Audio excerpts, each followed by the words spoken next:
Hoje nós vamos ter um papo de advogado, onde a gente vai falar de um tema que é comum ao direito previdenciário e ao direito do trabalho.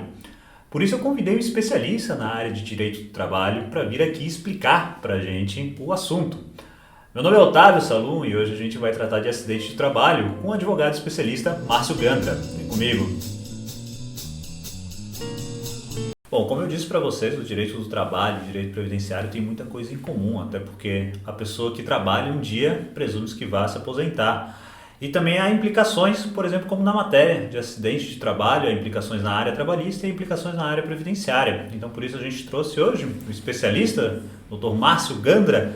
E antes de mais nada, eu gostaria de agradecer a presença aqui e para a gente conversar um pouco sobre acidente de trabalho, o que significa, mas se puder, primeiramente, fazer uma apresentação. Então, primeiramente eu gostaria de agradecer a oportunidade que o Otávio está me dando aqui de participar do canal do Otávio Salum, que é super interessante o conteúdo, né, relacionado ao direito previdenciário, o pessoal acompanha aí há bastante tempo. Eu sou advogado, atuando na área trabalhista há cerca de 10 anos, né, e gostaria de poder colaborar aí com o canal, com essa questão tão pertinente que é o auxílio-doença. Com certeza.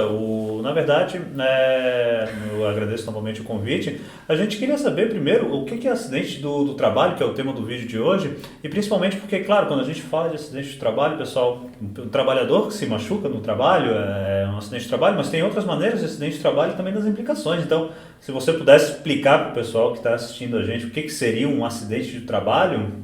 O acidente de trabalho, ele é um acidente que resulta da atividade do empregado em favor da empresa. Tá?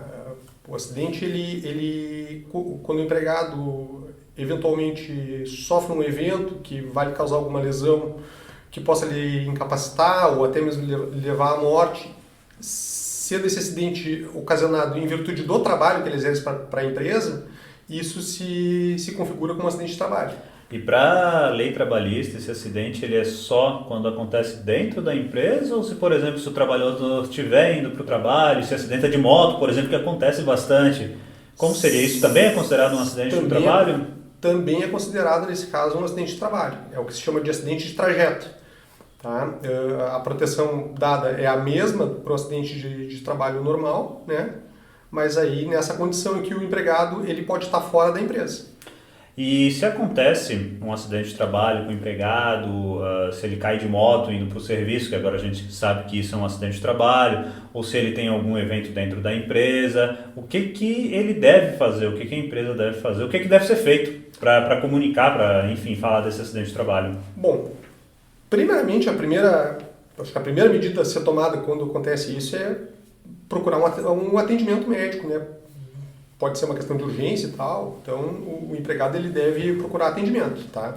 Posteriormente, deve ser comunicado à empresa, né? Tanto se o acidente ocorreu dentro da estrutura física da empresa ou mesmo no trajeto, ser comunicado à empresa e também o médico do trabalho responsável se houver. Após a comunicação do acidente para a empresa pelo empregado ou por um outro funcionário que tenha presenciado, né? A obrigação da empresa imediata é emitir a CAT, que é a comunicação de acidente de trabalho. Tá? Esse documento ele é o documento que oficializa para o INSS que esse empregado sofreu esse acidente. Tá? Ele é muito importante por quê? Porque é esse documento que demonstra que o que ocorreu ali foi de fato um acidente de trabalho. Tá? O preenchimento da CAT, ele, em regra, ele é obrigação da empresa. Tá? Porém, pode acontecer da empresa, de repente, se negar a entregar esse documento para o empregado, ou por alguma questão até de impossibilidade de fazer aquilo naquele momento, né? A gente não sabe, de repente, a situação em que o empregado pode estar afastado da empresa numa viagem. Nesse caso, esse documento ele pode ser preenchido também por um familiar ou responsável, uma pessoa próxima, né, do empregado que sofreu o acidente, ou até mesmo por alguma autoridade. Tá, e uma vez caracterizado esse acidente de trabalho, uma vez que foi emitida a CAT, que o INSS já sabe que aconteceu esse acidente de trabalho, eu sei que às vezes tem algumas discussões na Justiça do Trabalho que eu acho que não vale nem a gente entrar aqui, senão a gente vai se alongar muito, por exemplo, que a empresa não reconhece o acidente de trabalho e tal, mas vamos supor que a empresa reconheceu, que a CAT chegou no INSS, ou seja, pelo que a gente entendeu, o INSS sabe, olha, agora teve um acidente de trabalho naquela empresa. O que vai acontecer? Qual vai ser, o que a empresa deve fazer e o que o INSS vai provavelmente fazer?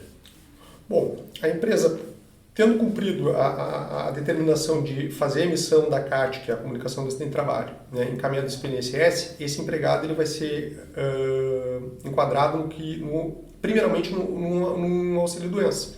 Tá? Ele vai ficar afastado do trabalho, recebendo da Previdência Social, né, até que ele readquira a condição de voltar a trabalhar. A gente sabe que existem dois tipos de auxílio-doença, que existe o auxílio-doença normal, digamos assim, que é quando a pessoa tem uma doença fora do trabalho, e existe esse outro, que é o auxílio-doença acidentário. Na verdade, hoje em dia é benefício por incapacidade temporária, né, depois da reforma da Previdência, mas enfim, só mudou o nome.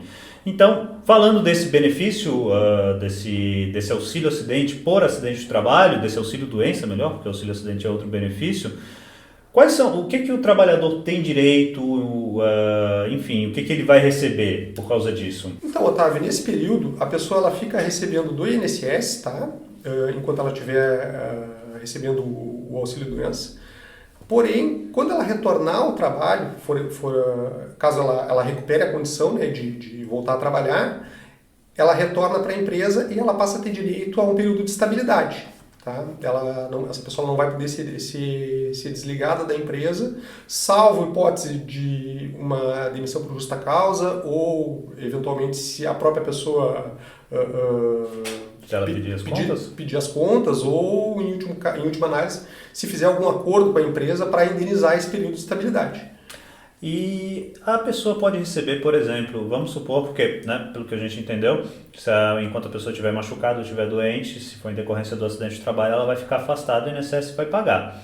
Agora, se essa pessoa ela tem prazo para isso, por exemplo, assim, se a pessoa fica machucada 2 meses, sem poder trabalhar 2 meses, e se ela fica machucada 4 anos, vamos supor, ela vai receber o auxílio-doença todo esse período? Sim, a pessoa ela fica recebendo auxílio-doença durante todo o período. Todo o período ela fica afastada, em tratamento, imagino. Exatamente. Perfeito. E essa estabilidade que comentasse, seria depois, não seria de quanto tempo depois que ela volta para o serviço e tal, que ela está apta a voltar para o serviço, como é que funciona essa estabilidade? Você falou que ela pode renunciar à estabilidade e tal, mas seria qual prazo? O prazo ele é de 12 meses. 12 meses. E durante esse período que ela está em instabilidade, ou melhor, está ainda afastada pelo INSS, a empresa tem alguma obrigação com essa pessoa? Sim, a empresa, na verdade, ela fica obrigada a continuar realizando o recolhimento do FGTS desse empregado. Tá? Isso até existe muita confusão, às vezes, em RH de empresas, acontecia muito, né, da empresa entender que não precisaria continuar depositando FGTS do empregado, mas na verdade a empresa sim, ela tem obrigação de fazer o depósito do FGTS. O que imagino se o RH ou se a contabilidade diziam que a empresa não tinha que depositar e a lei dizia que a empresa tinha que depositar, eu imagino que eles devem ter sofrido muita ação trabalhista nisso, né? Exatamente. De empregado pedindo o depósito do fundo de garantia. Então a empresa tem essa obrigação de continuar depositando o fundo de garantia se a pessoa tiver em auxílio-doença. Mas e se no caso a pessoa vier a se aposentar em decorrência desse acidente de trabalho? Porque a gente sabe, principalmente o pessoal que trabalha bastante com o INSS ou que já passou por isso, sabe que dificilmente o INSS aposenta a pessoa direto. O INSS muitas vezes fica pagando um benefício de auxílio-doença, às vezes muitos e muitos anos, e só depois a pessoa vai se aposentar. E no caso de acidente de trabalho, caso que a gente já teve no escritório também, muitas vezes a pessoa recebe auxílio-doença por acidente de trabalho durante muitos anos, às vezes até, e depois esse auxílio ele é convertido em aposentadoria por invalidez. Então a minha questão seria, depois que a pessoa se aposenta por invalidez, a empresa tem ainda a obrigação com ela de continuar nesse depósito? Não, a partir desse momento, se a pessoa se aposentar, hoje o entendimento é que a empresa não tem mais obrigação de continuar recolhendo o fundo de garantia. Então a empresa tem que recolher só até ficar em auxílio doença e depois, se tiver essa conversão para invalidez, não há mais a obrigação da empresa de recolher. Não há mais obrigação. E a empresa pode dar baixa na carteira dessa pessoa depois que ela se aposentar por invalidez? Então, Otávio, a tua pergunta é bastante pertinente. Nesse caso, a empresa ela não tem como dar baixa na carteira pela possibilidade que a pessoa aposentada por invalidez ela pode eventualmente recuperar a capacidade laboral, né? E ela teria que ser reintegrada ao trabalho da empresa. Nesse caso, o empregado ele continua com a carteira assinada pela empresa, vinculado, né? Mas a empresa, claro, ela não tem a princípio ela não tem que pagar nada pelo trabalho desse empregado, pois ele está aposentado, né? Mas ela fica impossibilitada dessa baixa, tá? Eventualmente, se a empresa resolver fechar, encerrar suas atividades, é possível que a empresa peça para que seja feita a baixa, pois a empresa não pode ficar com o empregado vinculado a ela se ela não existe. Até só para esclarecer para o pessoal, porque da aposentadoria, muitas vezes a gente fala em aposentadoria por idade, enfim, e tem aposentadoria por invalidez, a gente tem essa noção que é para sempre. E na verdade, quando a gente trata de uma aposentadoria por invalidez, ela não necessariamente é para sempre. Se a pessoa recuperar a capacidade laboral, ou seja, se ela conseguir se tratar e voltar a poder trabalhar, mesmo que talvez, eventualmente, uma outra função depois de reabilitação e tal, então essa pessoa, o INSS corta a aposentadoria dessa pessoa e essa pessoa volta para o trabalho. Então, eu estou falando tudo isso só para dizer, então, que eu imagino que se a pessoa então está aposentada por invalidez e tiver que voltar, a empresa tem que estar lá. Não, olha, você vai vir aqui, a gente está pronto para receber você de volta. É mais ou menos isso? Exatamente. Perfeito. E você falou da carteira de trabalho, né? Que enfim, que a empresa até fica esse vínculo em aberto e tal. Mas, infelizmente, a gente está num país que tem muita informalidade. O que isso quer dizer? Muita gente que trabalha sem carteira assinada e não há recolhimento para o INSS, ou seja, se não há recolhimento, se não há carteira assinada, então as verbas não são pagas corretamente e automaticamente, né, se existe o acidente de trabalho, não existe essa CAT que você falou ainda há pouco, o INSS não fica sabendo de nada. Eu queria saber, se a pessoa está trabalhando, né, se a pessoa está trabalhando numa construção, enfim, está trabalhando, mas por algum motivo a empresa não assinou a carteira e acontece um acidente de trabalho. E pior, porque às vezes a gente vê que às vezes tem algumas empresas que elas fazem o seguinte, olha, fica aqui trabalhando uma semana, se der certo, aí a gente assina a carteira. Só que nessa primeira semana já vai lá e acontece o acidente. Daí eu te pergunto, o que acontece se nessa primeira semana, enquanto não está com a carteira assinada, se tem um acidente de trabalho? A pessoa tem direito a alguma coisa? Então, nesse caso, esse empregado ele vai estar em sérios apuros, pois ele, dependendo da condição dele em relação ao INSS, se ele não preenche os requisitos para conseguir um enquadramento para o auxílio-doença, esse empregado ele vai ficar desassistido. Ele vai ser afastado do trabalho, porque ele não vai ter condições de trabalhar. A empresa, em muitos casos, a empresa acaba não dando nenhum respaldo para esse empregado, né? E ele possivelmente vai ter que judicializar a questão para tentar obter o vínculo de emprego por meio da Justiça do Trabalho. Então, na verdade, ele vai ter que judicializar, ele vai ter que entrar com uma ação trabalhista para, primeiro, provar que estava trabalhando, que estava vinculado a essa empresa, e depois para que teve um acidente de trabalho. Então, a gente já vê que a prova começa a ficar mais difícil. Exatamente. Nós temos um caso aqui no escritório, inclusive, que de um senhor que... Exatamente esse exemplo que o Otávio deu. Ele sofreu uma queda numa obra, mas esse cliente, na verdade, ele já trabalhava nessa empresa há vários meses. Ele estava cerca de 8 meses já trabalhando sem o registro formal, né? E ele sofreu uma queda, sofreu uma fratura grave no pé, inclusive, e está há mais de um ano sem receber do INSS, pois não tinha a comprovação, não teve emissão da CAT, não houve nada nesse sentido. E ele está com a questão judicializada para tentar obter o vínculo de emprego para, quem sabe, conseguir receber o que ele teria direito. Então, que na verdade, dependendo do caso, principalmente sendo uma obra, nesse caso que a pessoa caiu, a pessoa acaba tendo uma série de prejuízos, porque a pessoa não pode voltar a trabalhar, a empresa vai desassistir a pessoa, quer dizer, né, em muitos casos sim, porque essa empresa já não formalizou o contrato, a pessoa não vai receber do INSS, porque para o INSS a princípio não teve vínculo, não foi um acidente de trabalho, e a pessoa, dependendo da lesão, não vai poder voltar a trabalhar, então a pessoa vai ficar totalmente desassistida, ou seja, pela empresa vai ficar desassistida pelo INSS e não pode sequer procurar um outro emprego. E a gente está dando bastante ênfase nisso tudo para vocês verem a importância, às vezes, chegar lá e simplesmente anotar a carteira, porque é um caso real que o Márcio comentou, que realmente acontece e pode trazer sérias consequências na vida da pessoa.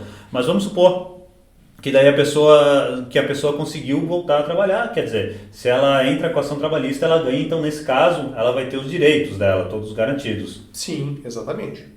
Perfeito. Então, no caso, se a pessoa entra com a ação trabalhista, ela pode vir a receber todos esses valores, mesmo, vamos supor que seja uma ação, porque quando a gente fala do Brasil, dependendo de onde a pessoa esteja nos assistindo, uma ação judicial demora muito mais, né?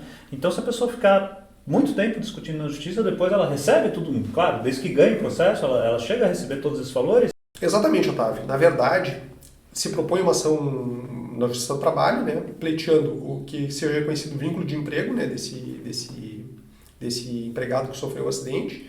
Esse processo vai tramitar, às vezes demora anos até que se resolva a situação, mas mediante as provas trazidas pelo próprio empregado, como testemunhas, como documentos que ele tenha, registros de pagamento de salário dele, né?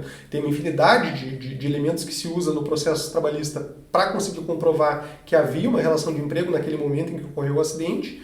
O juiz, reconhecendo esse vínculo, esse empregado ele vai ter direito a receber retroativamente todos os direitos que ele não tinha no momento em que sofreu o acidente pelo fato de não ter a carteira assinada.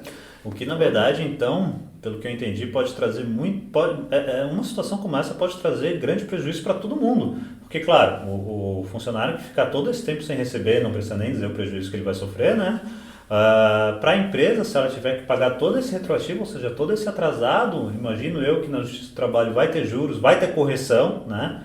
Então vai sair muito mais caro para a empresa, eventualmente imagino também que vai ter custas processuais, até com um processo que tem perícia, dependendo aí do estado que a pessoa está fazendo, a perícia é cara.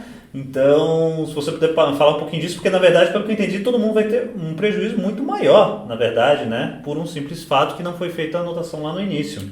Exatamente, a empresa ela vai ter despesa com advogados, com todas as questões que tu colocou de custas processuais, deslocamento para realização de audiências, eventualmente vai ter que pagar multa rescisória para o funcionário. Então, ao final do processo, com certeza, o custo para a empresa vai ser muito maior do que se esse empregado tivesse o contrato registrado corretamente. Perfeito. E aí a gente sabe que no auxílio-doença, o normal, digamos assim, a pessoa tem que ter um tempo mínimo de contribuição para pedir o auxílio-doença. Por exemplo, se a pessoa se inscreve no INSS hoje e mês que vem fica doente, infelizmente ela não vai ter direito. Via de regra, né? Tem algumas doenças ali que são exceções e tal. Então eu queria justamente perguntar dessa parte. Se a pessoa está contribuindo há muito tempo, ou se é o primeiro vínculo dela, né? É muito azar já no primeiro vínculo, no início tem um acidente de trabalho, mas enfim, acontece. Se a pessoa tem muito pouco tempo de contribuição, ou se ela é o primeiro vínculo dela, essa pessoa vai ter direito a receber por causa desse acidente de trabalho? Sim. Então, para o caso do auxílio doença acidentário, não existe um prazo de carência. Essa pessoa ela pode ter começado a trabalhar na mesma semana em que ela sofreu um acidente, tá? E ela vai ter direito, se ela tiver a condição de segurado do INSS, estiver com a carteira de trabalho dela assinada, com o registro certinho, ela tem direito ao auxílio. Então, na verdade, se é o primeiro emprego dela, se é no primeiro dia do trabalho, até às vezes o pessoal pode achar que a gente está exagerando, mas acontece de tudo, tá, pessoal? Tem ação judicial para tudo. E principalmente algumas atividades têm muito mais risco que as outras, por exemplo, construção e tal, acontece de às vezes ser no primeiro dia de trabalho da pessoa, na primeira semana, mas aí a pergunta que eu te faço, se é o primeiro emprego da pessoa, se é no primeiro dia de trabalho, tá lá, ela tem um azar de sofrer um acidente de trabalho, ela vai estar segurada pelo INSS nesse caso? Se ela estiver com a carteira dela assinada, com o registro de trabalho formal correto, ela tem direito ao auxílio. Então a gente vê novamente da importância, a gente não está aqui para fazer juízo de valores, mas se a pessoa já começa a trabalhar e já está com a carteira assinada, ela já vai ter direito a alguma coisa. Claro que ninguém nunca quer se acidentar, ninguém nunca espera um evento desse, mas acontece, se não fosse por isso não existiria benefício por incapacidade, não existiria pensão por morte, infelizmente são coisas que acontecem. Bom, eu gostaria de agradecer bastante a presença do Márcio aqui, que, enfim, é muito fera na área de direito do trabalho, sabe realmente tudo, então até qualquer coisa a gente vai deixar o contato dele ali, se você tiver mais alguma questão. Hoje a gente falou de uma forma um pouco até mais rápida, mas eu acho que deu para pegar bastante o que é o acidente de trabalho, o que é ter direito ao acidente de trabalho, e também, se você é um profissional da área jurídica, importante de não querer fazer todas as áreas que a gente diz, porque é importante que um profissional tenha outros profissionais do lado para auxiliar, porque é um pouco difícil, a lei brasileira muda bastante. Então, por exemplo, se você é especialista em direito do trabalho, aí você vai ter que acompanhar tudo em direito previdenciário, eventualmente em direito de família, e meio que acaba ficando impossível.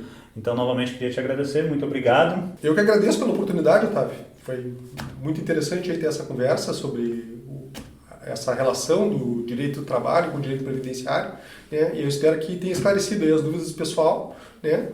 Como o Otávio falou, se quiserem perguntar lá na área de comentários do YouTube, a gente está à disposição. Tá certo, muito obrigado. E daí já aproveito também, se você gostou do vídeo e achou interessante, você pode se inscrever no canal, pode ativar a sineta para ficar sempre ligado, porque certamente vai ter muita dica de direito do trabalho. Agora, a partir de agora, direito do trabalho, direito previdenciário, enfim, fica ligado, a gente se vê na próxima semana. Um grande abraço a todos.